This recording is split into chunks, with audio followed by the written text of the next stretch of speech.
لمن زما د اوښکو نه ټول کړه مسافره ته راشه که نو ما په دیدن موړ کړه مسافره لمن زما د اوښکو نه ټول کړه مسافره ته راشه که نو ما په دیدن موړ کړه مسافره او بغیر له تا نه هېڅ خبر د ځانه نه یم اقبال صاحب بغیر له تا نه یاره هېڅ خبر د ځانه نه یم نیمګړی دی د احمد زړګی مې جوړ کړه مسافره السلام علیکم ملګرو ستاسو سرور اکرم علي نادان ما او موجود ما په اسلام آباد پنډۍ په سیمه باندې د خپل خوږو یارانو مسافرخانه کې موجود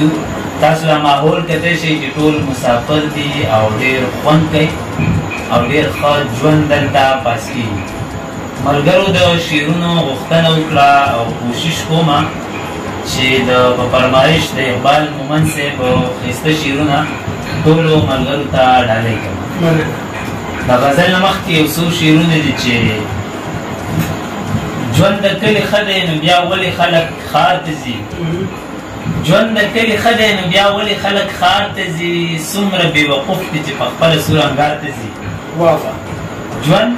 د کلي ښه دی نو بیا ولې خلک ښار ته ځي څومره بېوقوف دي چې په خپله سور انګار ته ځي او نشي چې انصاف زما پښتون ته ورکولی نو نشي چې انصاف زما پښتون ته ورکولی نو داسې بې انصافه خلک ولې اختلاف دي او دغه یو غزل دی چې ستاسو د کور په دروازه کې مې زړګی ایښی دی ستاسو د کور په دروازه کې مې زړګی ایښی دی تا راته تل جانانه سترګو کې ازغی ایښی دی اقبال صاحب ستاسو د کور په دروازه کې مې زړګی ایښی دی تا راته تل جانانه سترګو کې ازغی ایښی دی او ما د انسان نه چېرته سوال د رزق نه دی کړی ما د انسان نه چېرته سوال د رزق نه دی کړی بس یو الله ته مې په ځمکه خپل تندی ایښی دی ما د انسان نه چېرته سوال د رزق نه دی کړی بس یو الله ته مې په ځمکه خپل تندی ایښی دی پرون یوې مورې ورته په سرو سترګو ژړا کوله پرون یوې مورې ورته په سرو سترګو ژړا کوله د کلي منځ کې چا وژلی یو سړی ایښی دی او ما د طبیب نه علاج مه کوئ زه نه روغېږم ما ته طبیب نه علاج مه کوئ زه نه روغېږم زړه کې مې غم د ښایستونه قافله ایښی